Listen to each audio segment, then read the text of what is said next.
कांच कैसे बनता है? कांच किससे बना होता है? कांच के सारे चमत्कार रेत के पिघलने तक ही सीमित है।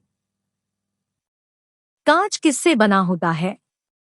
कांच के सारे चमत्कार रेत के पिघलने तक ही सीमित है।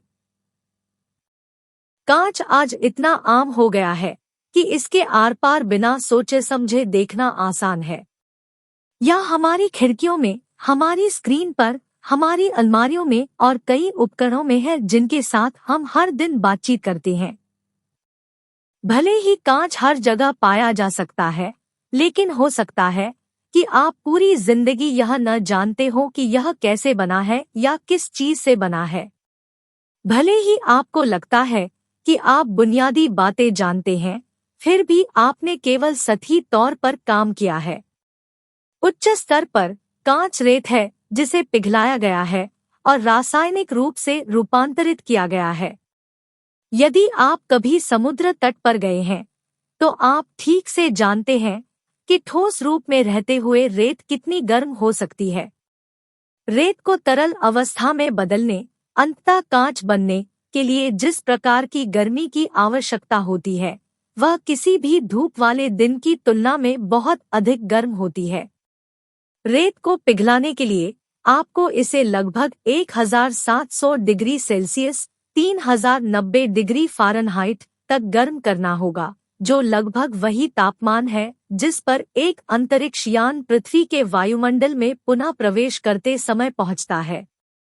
आमतौर पर कांच बनाने के लिए उपयोग की जाने वाली रेत क्वार्ट्ज क्रिस्टल के छोटे कणों से बनी होती है, जो सिलिकॉन डाइऑक्साइड के अणुओं से बनी होती है, जिसे सिलिका भी कहा जाता है।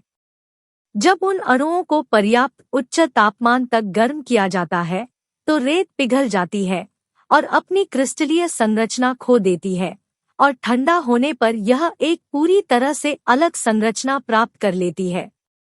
आणविक स्तर पर वह संरचना तरल और ठोस के बीच में कहीं होती है।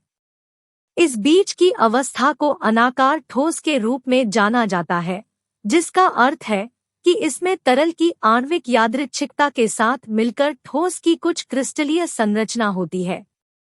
रेत के मिश्रण के आधार पर कांच में विभिन्न प्रकार के गुण हो सकते हैं। उदाहरण के लिए, रेत में मिश्रित कुछ तत्व या रसायन कांच का रंग बदल सकते हैं। ग्लास के गुण इसके निर्माण के तरीके और इसके बाद इसे आकार देने की प्रक्रियाओं के आधार पर भी बदल सकते हैं। कांच को मजबूत करने के लिए निर्माता इसे तेजी से गर्म करने और ठंडा करने के लिए थर्मल टेम्परिंग का उपयोग कर सकते हैं। आयन विनिमय प्रक्रिया के माध्यम से कांच को रासायनिक रूप से भी मजबूत किया जा सकता है, जिससे कांच की सतह सख्त हो जाती है।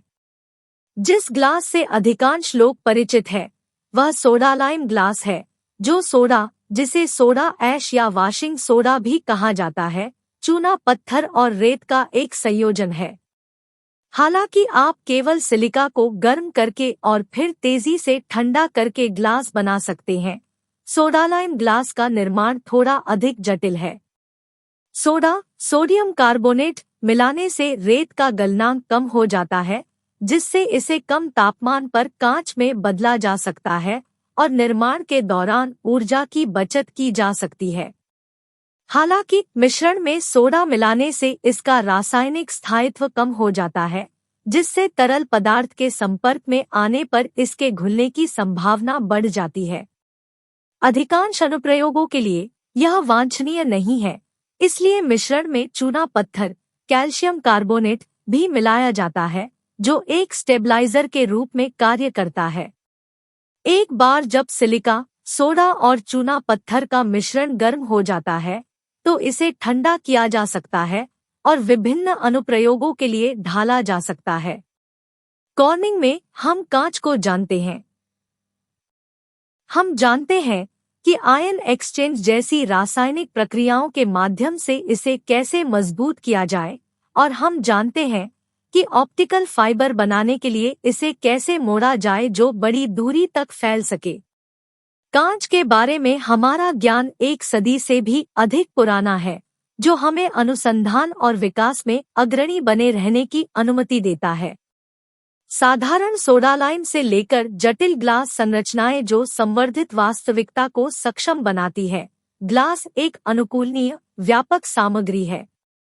इसीलिए 165 से अधिक वर्षों के बाद हम अभी भी नई खोजें कर रहे हैं।